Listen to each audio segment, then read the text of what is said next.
তো নিশ্চয়ই এই গাছটা দেখে তোমরা বুঝে গিয়েছো যে আজকে আমি গিয়েছিলাম কোথায়। রবিবারের দিনে আমি চলে গিয়েছিলাম মা ভামরি দেবীকে দর্শন করতে। তো রবিবারের দিন ভিড় হবে না সেটা কি হয়, ঢুকেই দেখি অনেকটাই ভিড়।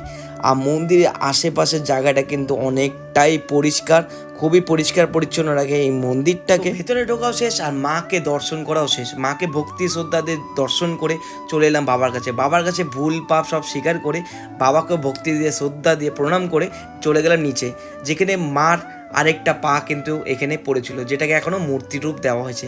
এখানে কিন্তু একটা যজ্ঞের জায়গা দেখতে পাবে, যেখানে এখনও কিন্তু কন্টিনিউ যজ্ঞ করা হয়।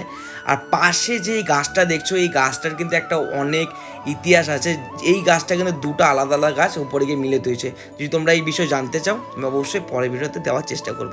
পাশের এই জলাশয়টা দেখে কিন্তু আই অ্যাম তো অবাক, কারণ এখানে ফুটেছিল সাদা পদ্ম ফুল, যেটা দেখে আমার মন করছিল যে একটা করে তুলে আমি বাড়িতে নিয়ে যাই, কিন্তু বাড়িতে তো নিয়ে যেতে পারবো না, পরে আবার অন্যদিন ট্রাই করব। তো দেখা হচ্ছে আবার একটা নতুন ভিডিও, ততদিন জন্য বাই।